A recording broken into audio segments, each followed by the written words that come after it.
For 6 months, Aaliyah Cooper brought breakfast to an old man every single morning. A peanut butter sandwich, a banana, coffee in a thermos, 6:15 a.m., without fail, at the same bus stop where he slept. She was 22, black, working 2 jobs just to keep a roof over her head. He was 68, white, homeless, telling stories nobody believed. Then one morning, everything changed. 3 military officers knocked on her apartment door at dawn. Dress uniforms. A colonel standing at attention on her cracked doorstep. When Aaliyah opened the door, still in her hospital uniform, exhausted from a double shift, her heart dropped. "Miss Cooper," the colonel said, "we're here about George Fletcher." George. The old man from the bus stop. Her voice shook. "Did something happen to him?" The colonel's face was grave. "Ma'am, we need to talk about what you did for him." 6 months earlier, Aaliyah had noticed him for the first time. She took the number 47 bus every morning at 6:30. The stop was 3 blocks from her apartment, right outside a closed-down laundromat. That's where George slept, on a flattened cardboard box, a wool blanket pulled up to his chin, his few belongings stuffed into a trash bag beside him. Most people walked past without looking. Some crossed the street to avoid him. Aaliyah had done the same thing for 2 weeks, telling herself she didn't have enough to help. She barely had enough for herself. But one morning in late March, she'd packed an extra sandwich for lunch and realized she wouldn't have time to eat it. Her shift at the hospital cafeteria ran until 3, then she had to be at the grocery store by 4 to stock shelves until midnight. The sandwich would just go bad in her locker.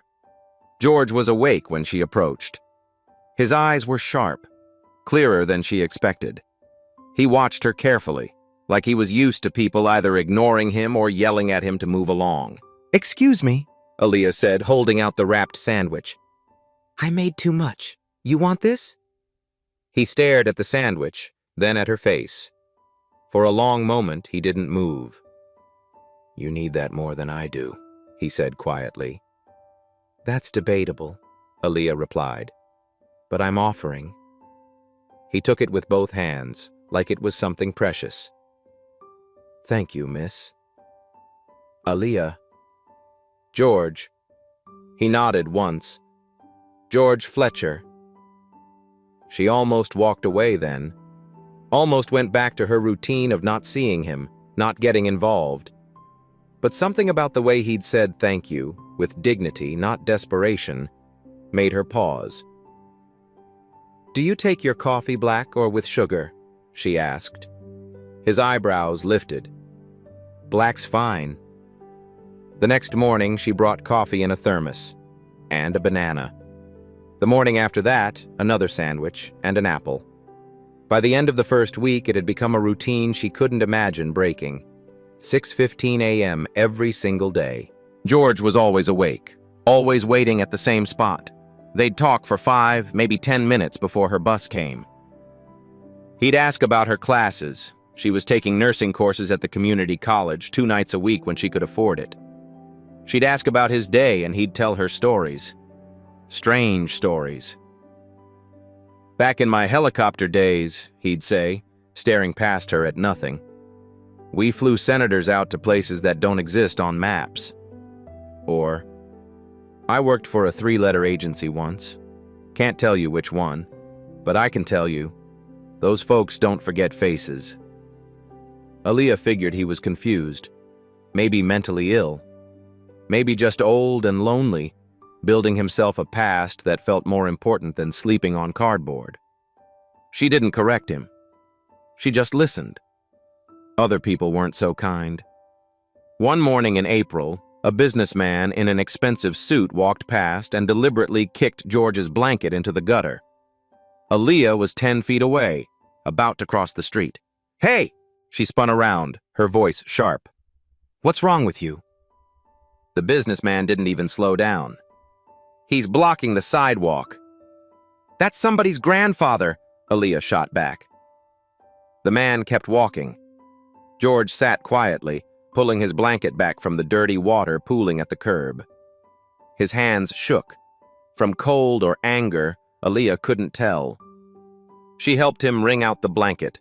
It smelled like mildew and exhaust fumes. "You didn't have to do that," George said softly. "Yeah, I did." He looked at her for a long time. Then he smiled, a sad, knowing smile. "You've got a fight in you. That's good." He folded the damp blanket across his lap. "You're going to need it." Aaliyah didn't understand what he meant. Not then. She just handed him his coffee, same as always, and waited for the bus. By May, the routine was as automatic as breathing. Wake up at 5, make 2 sandwiches, one for George, one for herself. Pack a banana, pour coffee into the thermos, walk 3 blocks. Sit with George for 10 minutes. Catch the 6:30 bus. It wasn't charity. It didn't feel like charity. It felt like the only thing in her life that made sense. Aaliyah's apartment was a studio on the 4th floor of a building that should have been condemned years ago. 300 square feet, a hot plate instead of a stove, a bathroom where the shower only worked if you kicked the pipes first. Rent was $650 a month, and she was always 2 weeks behind. The eviction notice had been taped to her door in March. She'd talked the landlord into a payment plan, an extra $40 a week until she caught up. She'd been paying it off ever since, which meant every other bill got pushed to the edge. Her kitchen counter told the story. Electric bill, past due. Medical debt from an emergency room visit 2 years ago, in collections. Student loan payment, deferred again. Cell phone, 1 month from disconnection. And in the middle of all that paper, a loaf of bread and a jar of peanut butter. Aaliyah stood at the counter on a Tuesday night in late May, doing the math in her head. She'd gotten paid that morning, $280 from the hospital, another $160 from the grocery store. Subtract rent, subtract the payment plan, subtract bus fare for 2 weeks. $90 left for everything else. She opened the fridge. A carton of eggs with 3 left, half a jug of milk, some wilted lettuce she should have thrown out days ago. That was it. Her stomach had been empty since lunch, but she'd learned to ignore that feeling. She'd eat tomorrow, or the day after. It didn't matter. What mattered was the bread and peanut butter. Enough for another week of sandwiches for George. Maybe 2 weeks if she stretched it. Aaliyah closed the fridge and leaned against it, pressing her forehead to the cold metal door. She could stop. She could keep the sandwiches for herself, save the coffee money, catch up on the electric bill before they shut it off. George would understand. He'd probably tell her to stop anyway if he knew how tight things were, but the thought of walking past that bus stop, seeing him there, not stopping, she couldn't do it. At the hospital cafeteria the next day, Mrs. Carter noticed. Mrs. Carter was the kitchen supervisor, 60-something, Chinese-American, with the kind of sharp eyes that saw everything. She'd worked at the hospital for 30 years and had seen every version of struggling that existed.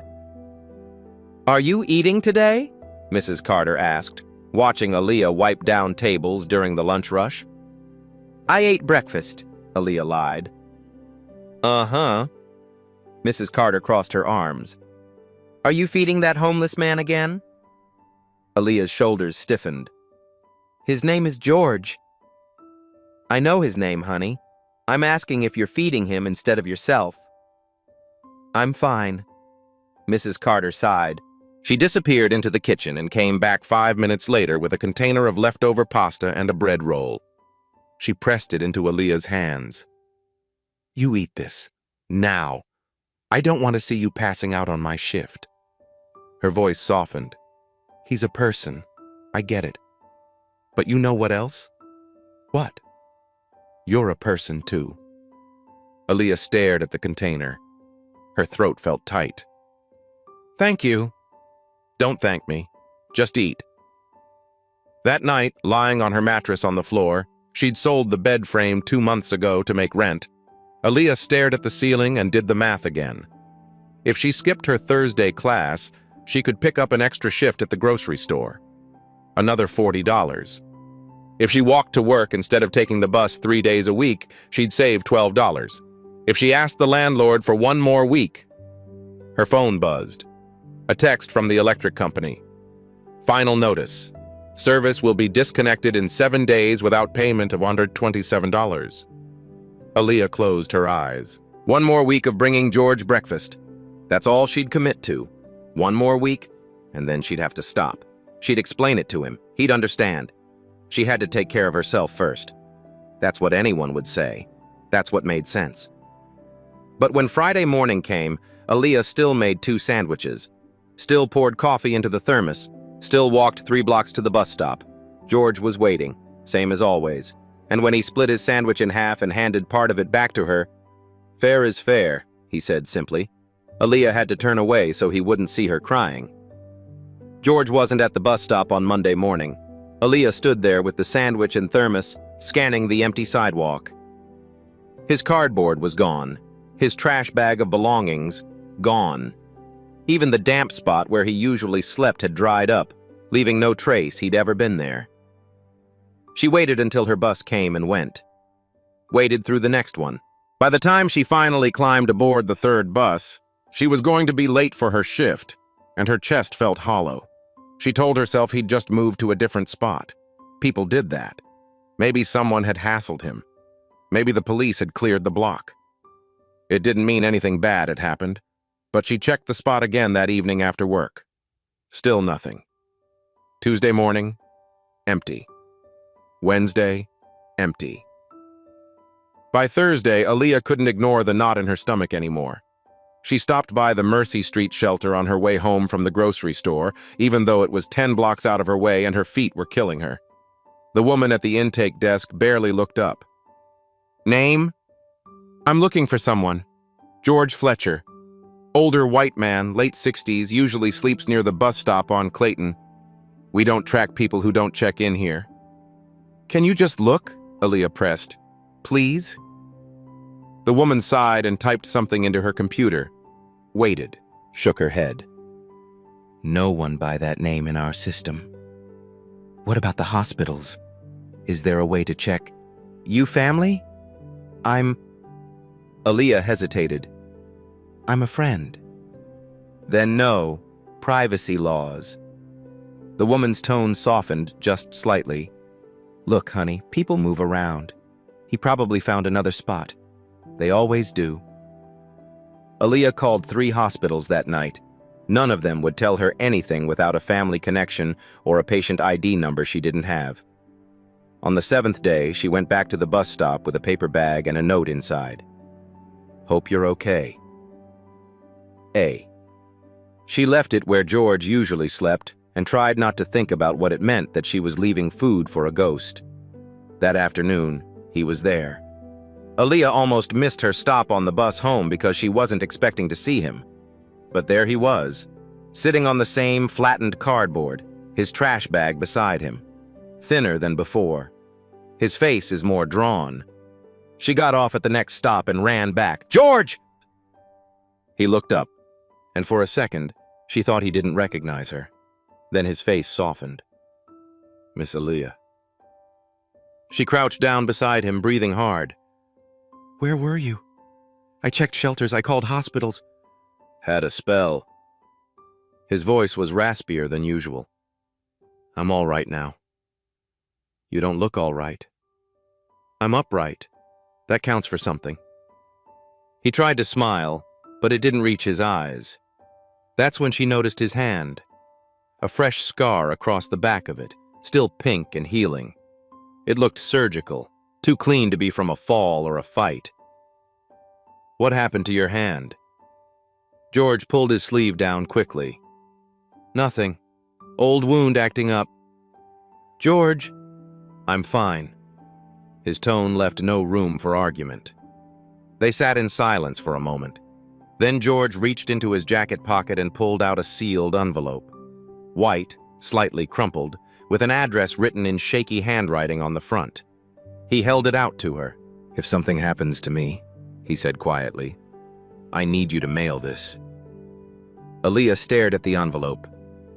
What do you mean if something happens? "Just promise me. You're not going anywhere." "Aaliyah." His voice was firm, serious. "Promise me." She took the envelope. It was heavier than she expected. "I promise." George nodded slowly, like a weight had lifted. Good girl. She wanted to ask what was inside, wanted to ask why he'd been gone, where he'd been, what that scar really meant.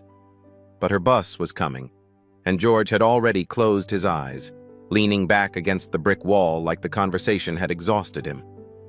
Aaliyah slipped the envelope into her bag and caught the bus. She didn't open it. Not yet. 2 weeks later, George collapsed. Aaliyah was handing him the thermos of coffee when his hand started shaking. Not the usual tremor from cold or age. This was different. Violent.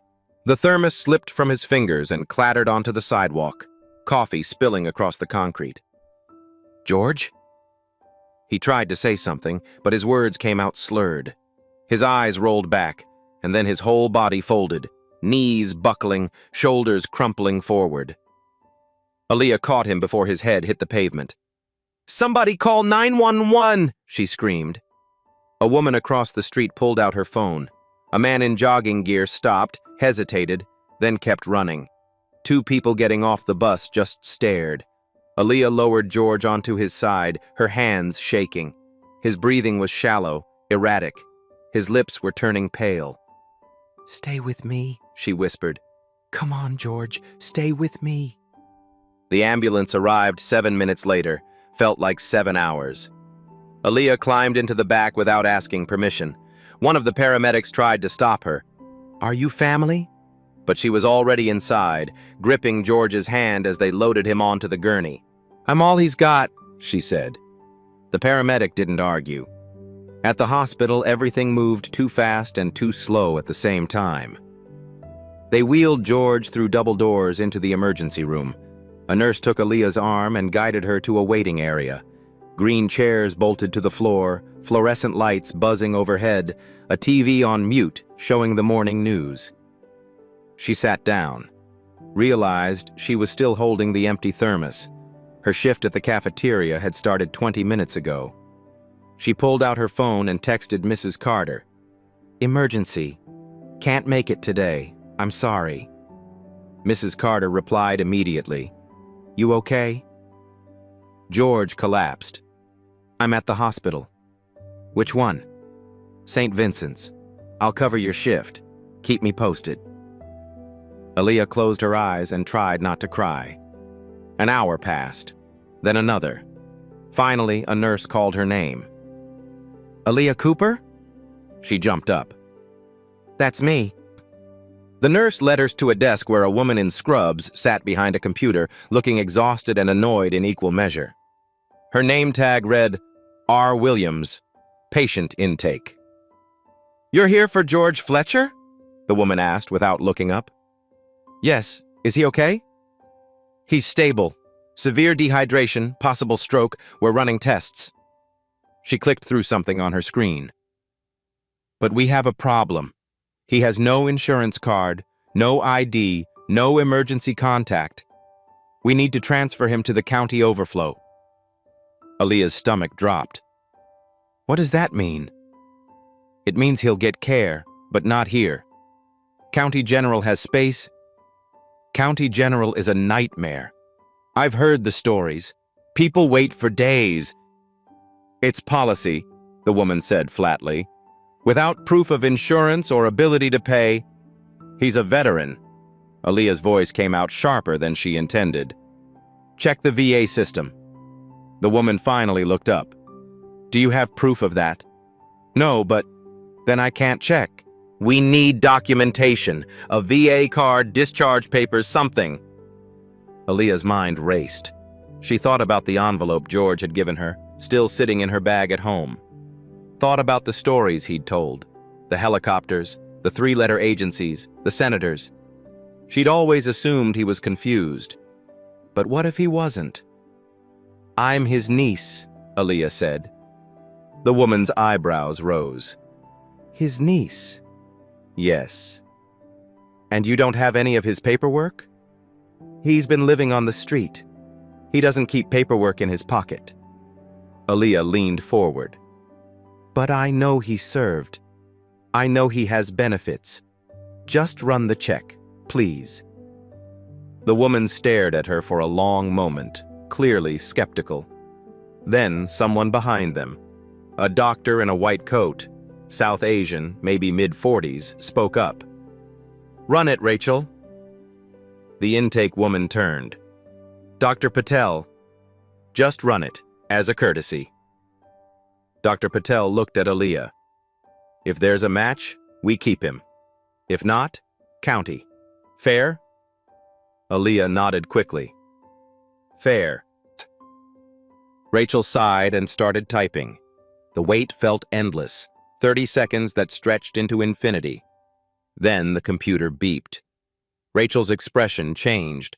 She leaned closer to the screen, reading something. Her jaw tightened.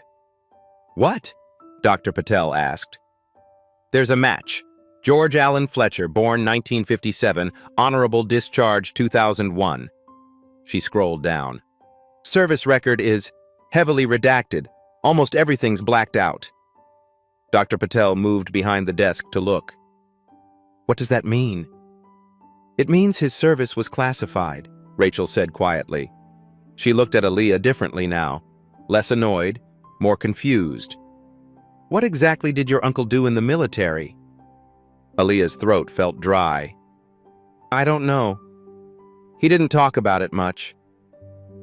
That was true, in a way. He'd talked about it constantly. She just hadn't believed him. Dr. Patel straightened up. Transfer him to Ward C. I'll handle the VA billing authorization myself. Are you sure? Rachel asked. If the VA disputes, they won't. Not with a record like this. He looked at Aaliyah. You can see him in about an hour. He's going to need someone checking in on him. I will, Aaliyah said. Every day. She sat in the waiting room until they let her into his room. George was awake, barely. An IV drip fed into his arm. Monitors beeped softly beside the bed. He looked smaller than before, swallowed up by white sheets and hospital machinery.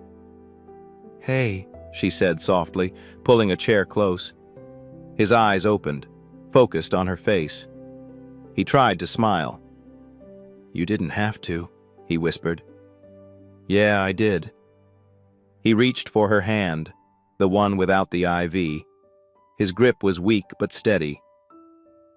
You've got that fight, he murmured. Good. She stayed until visiting hours ended. Stayed through the shift she was supposed to work at the grocery store. Stayed until a nurse gently told her she had to leave, that George needed rest, that she could come back in the morning. Walking out through the hospital lobby, Aaliyah passed the cafeteria where she worked. Mrs. Carter was still there, wiping down tables at the end of her shift. Their eyes met through the glass doors. Mrs. Carter just nodded. Aaliyah nodded back. On the bus ride home, she stared out the window and thought about the look on Rachel's face when she'd seen George's file, thought about all those redacted lines, all that classified history. She thought about the envelope. And for the first time, she wondered if George's stories hadn't been stories at all. George was transferred to a VA long-term care facility 3 weeks later. It was across town, 2 buses and a 15-minute walk from Aaliyah's apartment. She couldn't visit as often as she wanted, but she went when she could, twice a week, sometimes 3 times if her schedule allowed. The facility was nicer than she expected. Clean rooms, staff who actually seemed to care. George had his own bed, his own window. He was eating regular meals, taking medication, sleeping under real blankets. He looked better, stronger. His mind seemed clearer too. On one visit in early July, he was sitting up in bed when she arrived, a notebook open on his lap. He was writing something, slow, careful handwriting that filled page after page. What's that? Aaliyah asked, setting down the small bag she'd brought. Cookies from the hospital cafeteria. Mrs. Carter had sent them. George looked up. My memory's going, he said simply. Wrote down things that matter, things that are true. He closed the notebook and held it out to her. I want you to have this. George, just take it. Please." She took the notebook. It was small, pocket-sized, with a worn leather cover. She flipped through the pages, names, dates, places, strings of numbers she didn't understand. Some entries were clear. Others were hurried, almost frantic. "What is all this?" "If anyone ever asks," George said, "you'll know what's true." Aaliyah didn't understand, but she slipped the notebook into her bag next to the envelope he'd given her weeks ago. 2 pieces of a puzzle she couldn't see yet. Her life was getting slightly better. The hospital had given her a small raise, 20 cents an hour, but it was something. She'd finally caught up on rent. The electric company had agreed to a payment plan. She could breathe a little easier. And she'd used part of her first full paycheck to buy George something. She pulled it out of the bag, a thick, warm blanket. Navy blue, soft fleece.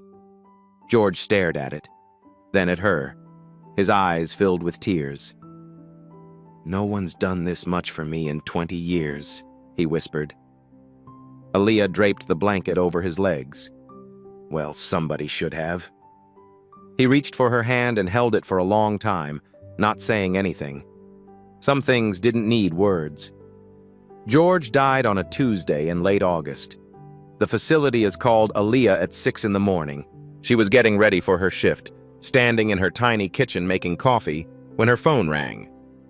"Miss Cooper, this is Pine Valley VA Care. I'm calling about George Fletcher." Her hand froze on the coffee pot. "He passed peacefully in his sleep last night. Heart failure. I'm very sorry for your loss." The words didn't make sense at first. Aaliyah heard them, but they floated somewhere outside her body, not connecting to anything real. "Miss Cooper, are you there?" "Yes." Her voice sounded strange, distant. "I'm here." "We'll need you to come in to handle his personal effects. There's not much, the blanket you brought him, the notebook, a few clothes, and we'll need to discuss arrangements." "Arrangements?" "For his remains. If there's no family..." "I'll be there in an hour." She hung up, stood in her kitchen, staring at nothing. The coffee pot was still in her hand. George was gone. The man she'd brought breakfast to every morning for 6 months. The man who'd told impossible stories and split his sandwich with her when she was hungry. The man who'd looked at her like she mattered. Like what she did mattered. Gone. Aaliyah set the coffee pot down carefully and sat on the floor. She didn't cry. She couldn't. The grief was too big, too heavy. It sat in her chest like a stone. She called in sick to work, took the bus across town to the facility. They gave her a plastic bag with George's belongings, the blue blanket folded neatly, 3 shirts, a pair of worn shoes, the notebook, and at the bottom a small envelope addressed to her in George's handwriting. She opened it right there in the hallway. Inside was a single photograph. George, decades younger, maybe in his 40s, standing in a military dress uniform. 3 rows of medals across his chest. On either side of him, 2 men in expensive suits. She recognized one of them, a senator who'd been in the news recently, now retired. The other man she didn't know, but he had that look. Power, authority. She flipped the photograph over. 3 words written on the back in George's shaky handwriting. "Remember the girl." Aaliyah's hands trembled. She went home, sat on her mattress on the floor, pulled out the other envelope, the sealed one George had given her months ago, the one she'd promised to mail if something happened to him. She opened it. Inside was a letter, handwritten on lined paper, and another copy of the photograph. The letter read, "To whoever reads this, probably General Victoria Ashford, if the address still works. If you're reading this, I'm gone. I don't have much to leave behind. No family, no money, nothing that matters to the world. But I want you to know about someone who mattered to me. Her name is Aaliyah Cooper. For 6 months, she brought me breakfast every single morning. Not because she had to, not because anyone was watching. She did it because she saw me when everyone else looked away. I was a ghost. The system forgot me 20 years ago, and I was fine with that. But she didn't forget. She didn't let me disappear. This country took everything I gave and then lost me in the paperwork. But this girl, this struggling, broke, beautiful girl, she gave me dignity when I had nothing. She deserves better than what this country gave me.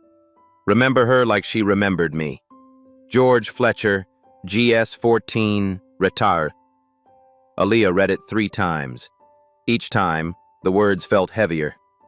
She looked at the address on the envelope. General Victoria Ashford, Pentagon, Office of the Inspector General.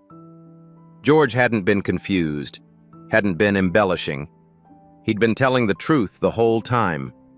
The next morning, Aaliyah went to the post office, stood in line for 20 minutes with the envelope in her hand. When she got to the counter, she almost didn't mail it. Almost took it back home and forgot about it. But she'd made a promise. "I need to send this," she said, sliding the envelope across the counter. The postal worker weighed it. $5.60. Aaliyah paid with crumpled bills from her wallet. She watched the woman stamp it, toss it into a bin with hundreds of other letters. It disappeared into the pile like it had never existed. Walking out of the post office, Aaliyah felt hollow. No one was going to read that letter. Even if they did, no one was going to care. George was just another forgotten veteran, another name in a system that had already failed him. His letter would get filed away somewhere, and that would be the end of it. She went to his memorial service that Friday. It was held at the VA facility, just her, a chaplain, and one nurse who'd worked George's wing. No family, no military honor guard, no flag. The chaplain said generic words about service and sacrifice. Aaliyah barely heard them. When it was over, she walked back to the bus stop where she'd met George 8 months ago. Someone else was sleeping there now. A younger man, maybe 30, with a cardboard sign that read, "Hungry anything helps." Aaliyah stood there for a long time, staring at the spot where George used to sleep. Then she went home. 2 weeks passed. She went back to work. Back to her double shifts, her night classes, her empty apartment. Life kept moving forward because it had to. She didn't think about the letter, didn't let herself hope it mattered. Until one morning in mid-September, when she heard the knock on her door. It was 6 a.m. She was running late, pulling on her hospital uniform, gulping down instant coffee. The knock was firm, official. She opened the door. 3 people in military dress uniforms stood in the hallway. 1 colonel, 2 junior officers. Their brass buttons caught the dim hallway light. The colonel was tall, white, maybe 55. His face was serious but not unkind. "Aaliyah Cooper?" Her heart hammered in her chest. "Yes?" "I'm Colonel Hayes. These are Officers Martinez and Carter. We're here about George Fletcher." The world tilted. "We need to ask you some questions," the colonel continued. "General Ashford sent us." Aaliyah's voice came out barely above a whisper. "General Ashford?" "Yes, ma'am. She received Mr. Fletcher's letter." He paused. "And she wants to meet you." Aaliyah had never been on a plane before. Colonel Hayes arranged everything. A flight from the local airport to Ronald Reagan Washington National. A car waiting at the terminal. A hotel room in Arlington, small but clean, nicer than anywhere she'd ever stayed. "General Ashford will see you tomorrow morning at 0900, Hayes said as they drove through D.C. traffic. "Pentagon E-ring. Don't worry, we'll escort you through security." Aaliyah stared out the window at monuments and marble buildings. Everything felt enormous, overwhelming, wrong. "Why does she want to meet me?" she asked quietly. Hayes glanced at her in the rearview mirror. "That's her story to tell, Miss Cooper, not mine." That night, Aaliyah couldn't sleep. She lay in the hotel bed, the softest mattress she'd ever felt, and stared at the ceiling, thinking about George. Wondering what she'd walked into. Wondering if she'd made a terrible mistake mailing that letter. At 8:30 the next morning, Hayes picked her up. They drove to the Pentagon. Security took 20 minutes. Metal detectors, ID checks. A visitor badge clipped to her borrowed blazer. Mrs. Carter had lent it to her, along with a pair of dress pants that were slightly too long. Aaliyah felt like she was wearing a costume. Hayes led her through endless corridors, polished floors, flags hanging from walls, uniforms everywhere, people walking with purpose, carrying folders, speaking in low, urgent voices. They stopped outside a door marked Office of the Inspector General. Hayes knocked twice. "Come in," a woman's voice called. The office was smaller than Aaliyah expected. A desk, bookshelves, flags in the corner. And behind the desk, a woman in a crisp uniform with 4 stars on her shoulders. General Victoria Ashford was in her early 60s, silver hair pulled back, sharp eyes that measured Aaliyah in a single glance. She stood when they entered. "Miss Cooper." Ashford came around the desk and extended her hand. "Thank you for coming." Aaliyah shook it. The general's grip was firm, but not crushing. "Please, sit." Aaliyah sat. Hayes remained standing by the door. Ashford returned to her chair and opened a file on her desk. Aaliyah could see George's name on the tab. "I received Mr. Fletcher's letter 3 weeks ago," Ashford began. "It was the first concrete proof we'd had in 15 years that he was alive." She paused. "And then proof that he'd died." Aaliyah's throat tightened. "I didn't know what else to do with it." "You did exactly the right thing." Ashford leaned forward. "George Fletcher was one of the finest intelligence officers this country ever produced. He flew classified missions during some of our most sensitive operations. Desert Storm, Kosovo. Missions that still don't exist on paper." She tapped the file. "When he retired in 2001, he should have had full benefits, full support. Instead, he fell through the cracks." "How?" Aaliyah asked. "PTSD, a bureaucratic error that lost his file for 2 years. By the time we found it, he'd already disappeared. The VA declared him missing. No one followed up." Ashford's voice hardened. "We failed him." "He told me stories," Aaliyah said quietly, "about helicopters and senators and missions. I thought he was confused." "He wasn't." Ashford pulled out the photograph, the one from George's letter. "This was taken in 1998. That's Senator Kirkland on the left, Deputy Director Monroe on the right. George had just extracted them from a collapsing situation in the Balkans, saved their lives." She looked at Aaliyah. "He saved a lot of lives, and then we forgot him." The weight in Aaliyah's chest grew heavier. "I'm conducting an audit," Ashford continued. "Inspector General review of how the VA handles veterans with classified service records. George's case is the worst I've found, but it's not the only one. There are others, dozens, maybe hundreds, lost in the system." "Why are you telling me this?" Ashford closed the file. "Because George's letter wasn't about him. It was about you." She met Aaliyah's eyes. "He wanted me to remember what you did, and I want to honor that. I just brought him breakfast." "Exactly." Ashford's voice softened. "You saw a person everyone else had erased. You gave him dignity when the system gave him nothing. That matters, Miss Cooper. That matters more than you know." Aaliyah didn't know what to say.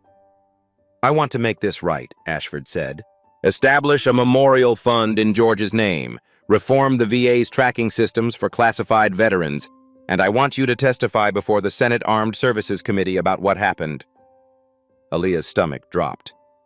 "Testify? Tell them what you told me, what George meant, what it looks like when the system fails." Ashford leaned back. "I can push policy changes from inside, but your voice, someone who actually lived this, that's what makes people listen." "I'm nobody," Aaliyah whispered. "Why would they listen to me?" Ashford's expression changed, became something fierce and certain. "Rank measures authority," she said quietly. "Character measures worth." She let that sit for a moment. "They'll listen," Ashford continued, "because you're the one person in this whole story who did the right thing. Not for recognition, not for reward, just because it needed doing." She stood. "Will you do it?" Aaliyah thought about George, about his handwriting on that letter. "Remember the girl?" She took a shaky breath. "Yes." They had 3 weeks to prepare.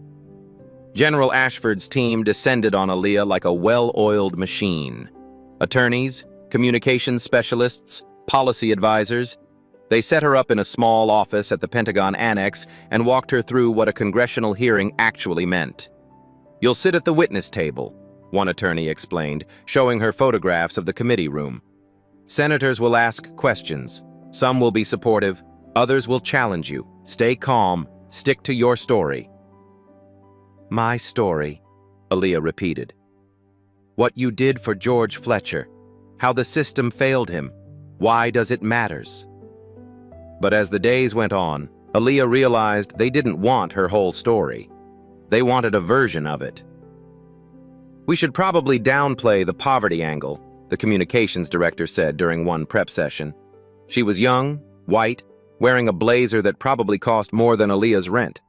"Focus on patriotism, service. Keep it positive." "Poverty isn't positive?" Aaliyah asked. "It's just, it can be polarizing. Some senators might see it as political." "It's not political. It's true." The woman smiled tightly. "We're just trying to keep the message clean." Aaliyah looked at General Ashford, who'd been silent in the corner of the room. "What do you think?" Aaliyah asked her directly. Ashford set down her coffee. "I think if we erase who you are, we erase why George's letter mattered." She looked at her team. "She speaks her truth. Or this is just theater." The communications director opened her mouth to argue, then thought better of it. "Yes, ma'am." The hearing was scheduled for October 12th. Aaliyah flew back to D.C. the night before. Couldn't sleep. Spent hours staring at her testimony, reading it over and over until the words stopped making sense. Mrs. Carter had called her that afternoon. "Are you nervous?" "Terrified." "Good. Means you care." Mrs. Carter's voice was warm. "Just tell them what happened. They can't argue with the truth." "They're senators. They can argue with anything." "Then let them. You'll still be right." The morning of the hearing, Aaliyah put on the suit Ashford's team had bought for her. Navy blue, professional. It fit perfectly, but it didn't feel like hers. She stared at herself in the hotel mirror and barely recognized the person looking back. Colonel Hayes drove her to Capitol Hill. They entered through a side entrance, avoiding the reporters already gathering outside. The Senate Armed Services Committee room was bigger than she'd imagined. Tiered seating rising up like a courtroom, cameras in the back, press filling the benches, senators trickling in, talking amongst themselves, ignoring her. Aaliyah sat at the witness table. Her hands were shaking. She pressed them flat against the wood. General Ashford testified first. "Mr. Chairman, members of the committee," Ashford began, her voice carrying through the room. "George Allen Fletcher served this nation with distinction for 23 years. He flew combat missions in Desert Storm, evacuated diplomats under fire in Kosovo, transported high-value assets through hostile territory in operations that remain classified to this day." She paused, letting that sink in. "And when he retired, we lost him. Not in combat, not overseas. We lost him in paperwork, in bureaucratic errors, in a system that failed to track veterans whose service was too classified to fit neatly into our databases." Ashford opened George's file. "By the time we realized he was missing, George Fletcher was living on the street, sleeping at a bus stop, forgotten by the country he'd served." One senator leaned forward, Senator Patricia Drummond, a Democrat from Massachusetts, known for veteran advocacy. "General, how many cases like this exist?" "We've identified 47 so far, Senator. We believe there are more." Murmurs rippled through the room. Then it was Aaliyah's turn. She walked to the witness table on legs that felt like water, sat down. A microphone was adjusted in front of her. Every eye in the room was on her. Senator Drummond spoke first. "Miss Cooper, thank you for being here. I understand you knew George Fletcher personally." "Yes, ma'am." "Can you tell us about that relationship?" Aaliyah's throat was dry. She looked down at her written testimony, then pushed it aside. She didn't need it. "I met George in March," she began. "He slept at the bus stop I used every morning. I started bringing him breakfast. A sandwich, coffee, nothing fancy." Her voice steadied as she spoke. "I didn't know he was a veteran. He told me stories about flying helicopters, about missions, but I thought he was confused, maybe sick. I didn't believe him." She paused. "But I brought him breakfast anyway, because it didn't matter if the stories were true. He was still a person." Senator Drummond nodded. "And you did this for how long?" "6 months. Every single day." "Why?" The question hung in the air. "Because no one else did," Aaliyah said simply. "And because he was someone's grandfather, someone's friend, someone who mattered, even if the world forgot." Another senator spoke up. Senator Robert Gaines, a Republican from Texas. Older, skeptical expression. "Miss Cooper, that's admirable. But we're here to discuss policy. The VA budget is already strained. Are you suggesting taxpayers should fund care for every homeless person in America?" The room went quiet. Aaliyah looked at him, felt something shift inside her. Fear becoming anger, anger becoming clarity. "I'm not suggesting anything about every homeless person," she said, her voice firm. "I'm talking about George Fletcher specifically, a man who flew senators to safety, who risked his life for this country. You made him a promise when you sent him into danger." She leaned forward slightly. "I kept my promise with a sandwich. You kept yours with paperwork that buried him." The room went completely silent. Senator Gaines stiffened, opened his mouth, closed it. Reporters in the back were scribbling furiously. Senator Drummond cleared her throat. "Miss Cooper, do you believe the system can be fixed?" "I believe it has to be," Aaliyah said. "Because if we only care about people when we find out they used to be powerful, when we discover they have medals and classified files, then we've already lost." Her voice cracked slightly. "George Fletcher wasn't a hero because of his service record. He was a hero because even when the world forgot him, he still woke up every day with dignity." She looked around the room.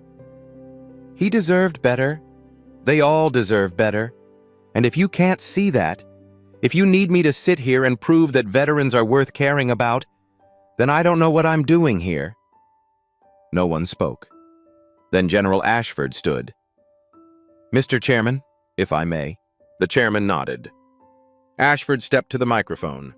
"Effective immediately, the Inspector General's office is establishing a dedicated task force for veterans with classified service records. We're allocating $5 million to the George Fletcher Memorial Fund, which will provide emergency support and case management." She looked at Aaliyah. "And I'm appointing Miss Cooper as community liaison. She'll oversee grant distribution and veteran outreach." Aaliyah's eyes widened. "What?" Ashford smiled slightly. "She knows what accountability looks like." The hearing continued for another hour. Questions about implementation, oversight, budget allocation, but Aaliyah barely heard it. When it was over, reporters swarmed her in the hallway. Cameras, microphones, questions shouted from every direction. "Miss Cooper, how does it feel to change policy? Are you going to work with the VA full-time? Do you have a message for other veterans?" Colonel Hayes and 2 other officers formed a barrier, guiding her through the crowd, but one reporter's voice cut through. "How does it feel to be famous?" Aaliyah stopped, turned.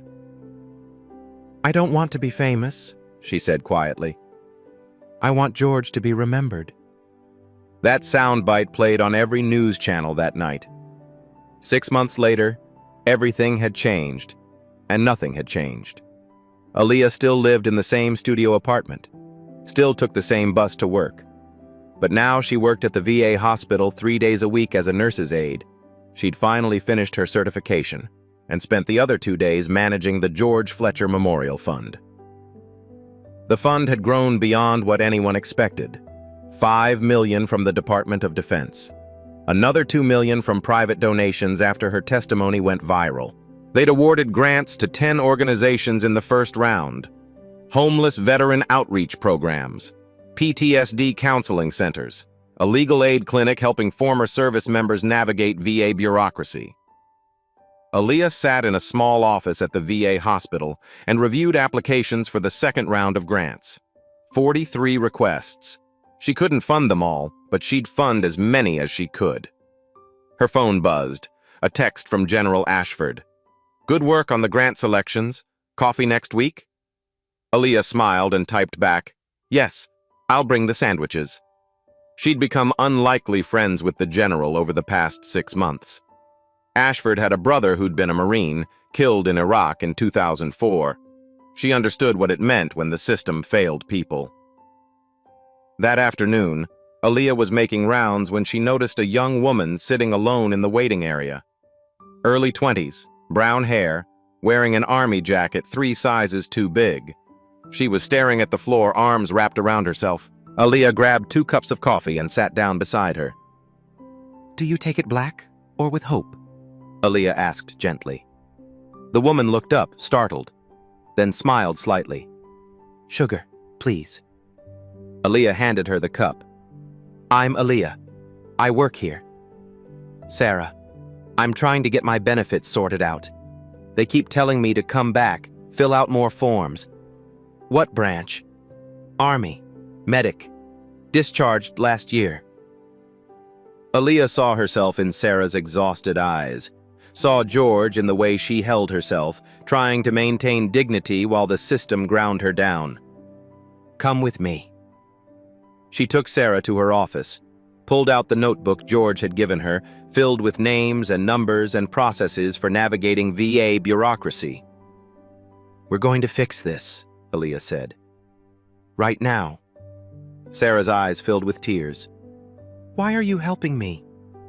Aaliyah thought about George, about that first morning at the bus stop.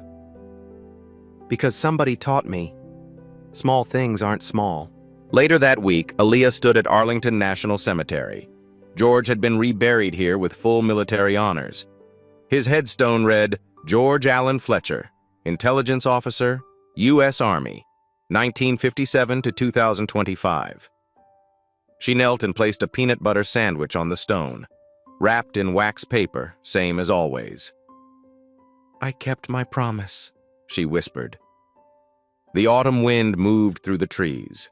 She stayed for a long time, remembering. 1 year after George's death, the George Fletcher Memorial Fund had served over 2,000 veterans. Aaliyah continued working as a VA nurse and fund director. She'd moved to a better apartment, nothing fancy, just a place with heat that worked and a kitchen with a real stove. She was saving money for the first time in her life.